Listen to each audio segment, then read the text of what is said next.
What's up, turkeys?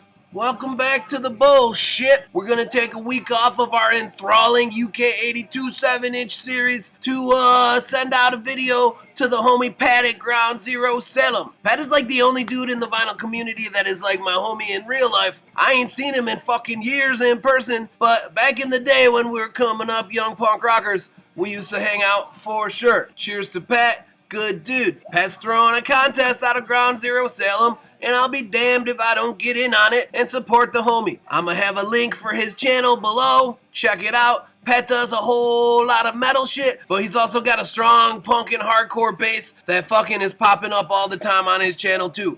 Good shit. Check it out. His thread or contest or whatever is called the Evolving Opinions Contest. Basically saying shit you changed your mind on. Something you used to not like that you dig now, or something you used to dig that sounds stupid now. You know, evolving, changing opinions on your records. So I pulled out a couple to fucking shoot the shit about. Let's get down. The first record I pulled for this thing, Toy Dolls. Dig that groove, baby. This is their first LP from 1983 on Volume Records. Now, I first heard the Toy Dolls like at a buddy's house on this unlabeled mixed cassette compilation, somebody's mixtape, right? And this fucking band comes on, and none of us know who the fuck it is, and I wasn't ready for it, man. You know, a lot of times you might hear a similar story about like somebody that's like into fucking like more mainstream commercial sounding punk, and then they hear like some hardcore shit and they're like, oh, it's too much.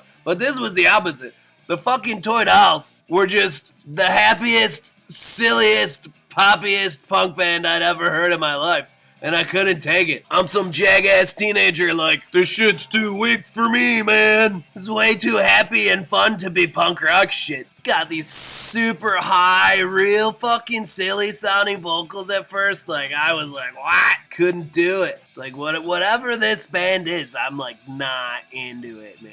I didn't hear these guys again for like another year or two. But the next time I did hear them, I was like, holy shit, it's that fucking band. I mean, immediately distinctive. You will not mistake the Toy Dolls for any other band. But for some reason, on this second listen, I couldn't help but love the thing. I don't know what had happened in that year or two. I don't know if it was just my mental space on that certain day or what, but I fucking remember being like, holy shit, this is that band that I hated, and they're awesome. So I started picking their shit up. And I remember my other homie, one of my best friends ever, played in lots of fucking killer Western New York bands. He was in The Dents with me, he was in They Live, Running for Cover, Gas Chamber, in Buffalo, lots of cool shit. But anyway, he was there that day of the mixtape, and he was over one day, and I had one of these guys' records. He was like, dude, we fucking hated that band. It's like, yeah, we did, but something happened. I don't hate them anymore. I fucking dig them. Look at Dougie here. Fucking Olga, man. What an incredible guitar player. Probably one of the better guitar players in punk rock, even when he's got a bad tooth.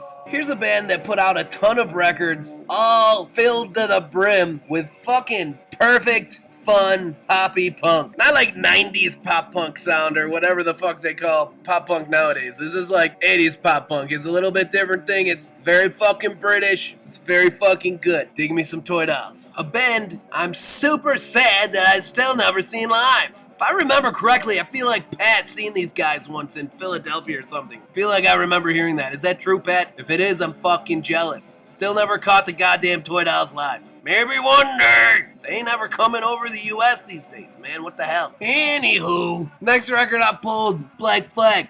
In My Head, SST Records, 1985. This is their last studio album, not including the unmentionable. This is much slower, much more musically advanced than the earlier Black Flag shit. It's like weird, creepy fucking music with fucking Rollins going off, you know. It's fucking real intense energy on there. It's at times a little more metallic and sludgy almost, but it's still totally punk rock at heart. It still sounds like Black Flag, like especially the later Black Flag. Like early Black Flag, like 8 zillion bands tried to copy, but later Black Flag, ain't a lot of people trying to do this shit, man. You know, they got to a fucking wild place by that. These guys had been on the road for fucking years, and it got their band to be super fucking tight, but also maybe a little cuckoo in the head, which ain't a bad thing. For me, I love that kind of music. They churned out a real interesting and intense fucking record here. And while I never really disliked this album, the later Black Flag was never the shit that I fucking grabbed for when I wanted to hear Black Flag. You know, the first fucking couple EPs, Damaged, that early shit, that's the Black Flag that I grabbed for. And really, the Nervous Breakdown EP is still probably the fucking greatest. But you know what? I got a lot of time for these later Black Flag records now. And I had these forever, man. Like, I found all the Black Flag shit pretty early on in my collecting, and it was never something I sold and was like, this fucking totally sucks. It was more like,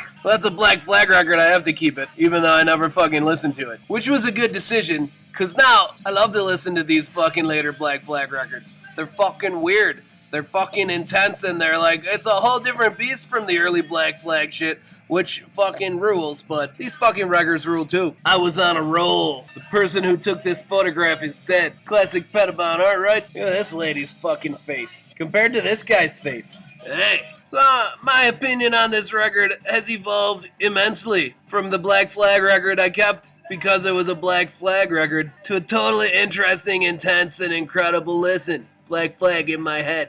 Dig it. Suppose we should include some metal in this video, since it's for the Ground Zero Salem. And I tell you what, metal is definitely a whole genre that my opinions on have fucking evolved in many different ways over time. I came up in the mid to late 80s, early 90s, man. Hard rock and metal shit was king. That was something I was real into as a kid. Punk rock came along and I fucking dove right into that shit, man. Punk and hardcore. I didn't turn my back completely on metal shit, but punk was my main focus. But you know, as you swim through the streams of punk, then I wound up back at crossover, right? And the two became one again. Ayo. And at this point in my musical journey, deep in my punk rock shit, but letting a little metal shit come back in because of the DRIs and the Accused and this other shit I'm getting into, you know? Right about the same time, one of my roommates, the great Jamie Balch, fucking tried and true 100% metal fucking dude. And he had this old VHS of videos he taped off at Headbangers Ball over the years, right? Which had a ton of great shit on it. A couple stinkers,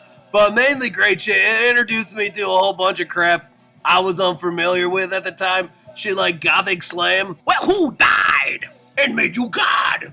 Alright, this kind of shit. And also, of course, King Diamond's on there with the fucking Family Ghost, right? And being the age I was, coming from where I came from with like a head full of punk rock shit, yeah, that shit cracked me up, man. You know, it was like, I don't know, I just couldn't take it seriously. It was like so fucking over the top, you know, because I was like down with like metal if it had like fucking harsher vocals, you know. I was way down on some Creator and shit like that. But fucking, like, I was not into, like, the high vocal singing kind of metal shit at all at that point. And King, of course, is, like, the most in-your-face, over-the-top, highest vocals that you're gonna get, you know? And that combined with, like, the fucking drama of the video and the face paint and fucking everything. And he's fucking hilarious in that video, sitting on his throne and, like, eating food and laughing and shit, right? Anyway, great video.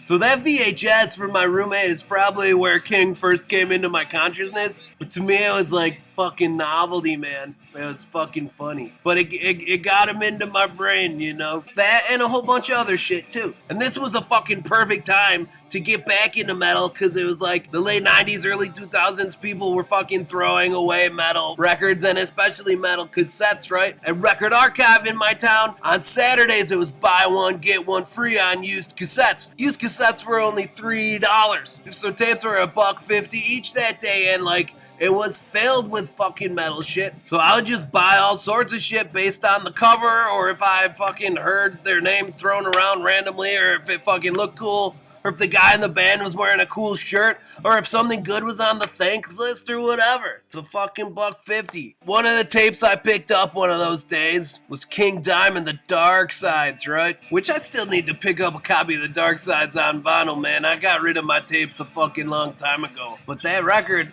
I should have, because it's connected to this whole fucking beautiful tale of the King, and was one I listened to a bunch. And let me restate that, like, I was coming from, like, a hardcore punk zone, and, like, a fucking crossover zone and like digging into fucking like the heavier thrash shit, like big on Creator and Destruction and that kind of bullshit, you know? But totally with like my nose up to fucking any high vocal shit, man. And when I popped King Diamond in the cassette deck, and he is the most over the top, in your face, highest fucking metal vocalist there was. And I said, oh! But I would throw that tape in from time to time, you know, driving around town just as a fucking hoot. It was like a novelty to me, man. It was like, I never disliked it. I always kind of dug it, but more of like, I would sit there and I would fucking crack up. I like couldn't believe it existed. It was just like, holy shit, it's the craziest shit. Dude, you gotta fucking hear this guy,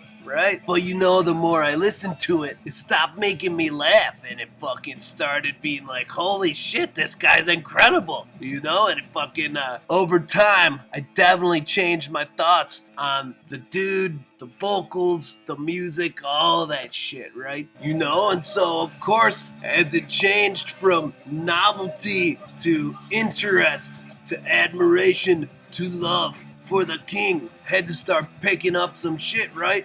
And where better to start than with Abigail, which of course has that track, The Family Ghost, that first one I fucking got down with, right? He just always seems to take such joy in his evil. It's quite glorious. Little Mickey D, pre-Motorhead, fucking stay heavy, right? It's Road Racer Records, 1987, fucking perfect record. Perfect. All hail the king. So anyway, kind of on a similar trip, man, I mentioned how I was getting big into thrash metal stuff, but having a hard time with the high vocal bullshit, you know? Like I was big on shit like Sadist and Blood Feast and fucking stuff like that, and I was searching for more of it. I was more of a fucking Fistful of Metal guy than a Joey Belladonna guy, you know? I just like the fucking Grover vocals. I didn't have anybody to ask about this shit, really, man. I was just blindly buying tapes because they're $1.50 and seeing what was cool and what wasn't. You know, if the cover looked promising, we'd grab it. One such tape was this sucker, Violence, Eternal Nightmare, right? Looks fucking promising. Then you get it in the car, and you put the fucker on. This was like the regular fucking thing for trying out a new metal album, is you fucking sit there and wait for what seems like forever for the goddamn intro music to be done, and the guy to start singing, and then I'm gonna know, am I gonna like this band or not? Because for me, a shit singer can ruin a killer band. So the music comes in on this fucking thing, and it's fucking ripping. It's like right up my alley. But then Homeboy comes in singing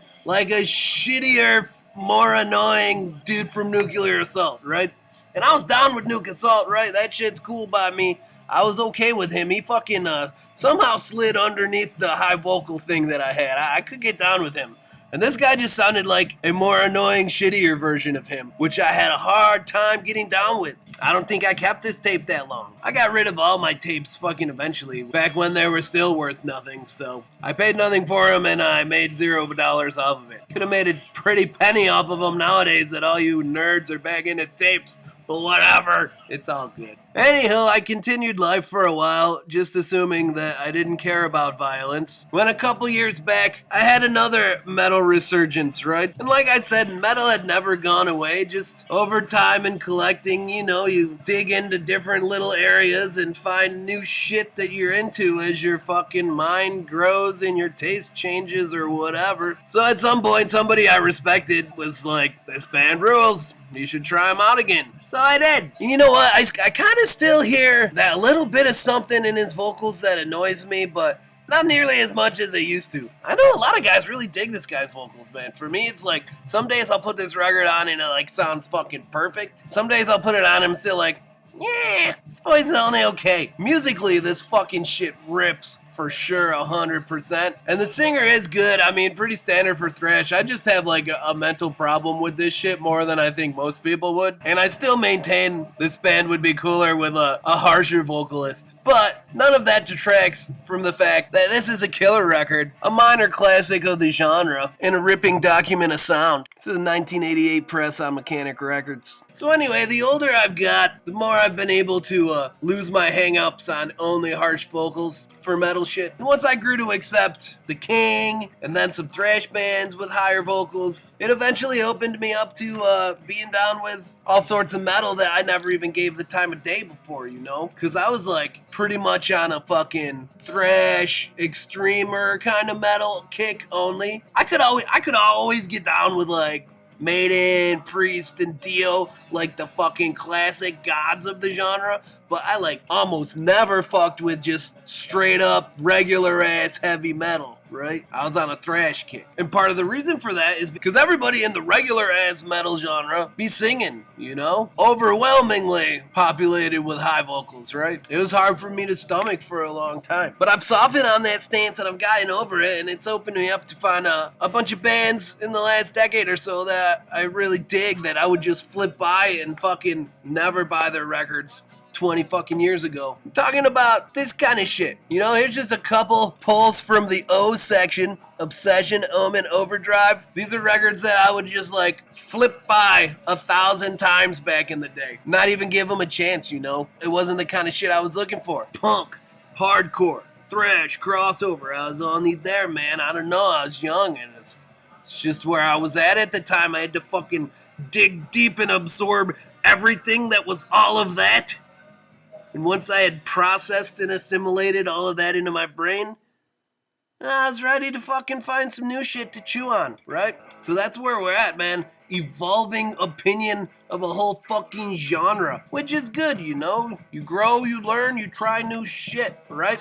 It's good. You know, and I'm still picky with that kind of shit, man. You know, I watch some of you metal channels like Metal Theologian and Chromium Dioxide, and you guys will pull out some fucking random, rare-ass fucking 80s metal shit, and you'll make it sound cool, and still, to me, it almost always comes down to the vocalist, man. And maybe that's part of it, because, like, a shitty fucking singer can still sound cool doing harsh vocals, whereas a shitty singer sounds fucking completely stupid if he's trying to, like, sing. You know? So I'm still real picky with certain kinds of regular ass metal. That's what I call heavy metal. Adjectiveless metal, you know? But there's a lot of cool shit out there. There's a lot of killer singers out there. And there's a whole lot more to dig into, you know? So I always pull up on YouTube or wherever any recommendations for that kind of shit off here. And it's usually been about 50-50 of, oh man, that band fucking kills. Or, yeah, I don't care about this one. That's just my own personal shit.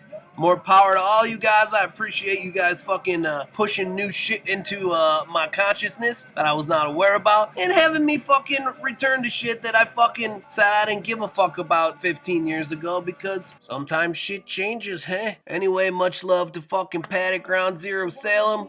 Thanks for a cool idea for a video. I hope you get a lot of participation in your fucking contest. I hope that one day me and you can fucking listen to a record and drink a beer again. It's been fucking half a lifetime or so, man. And cheers to all y'all. See you fuckers next time.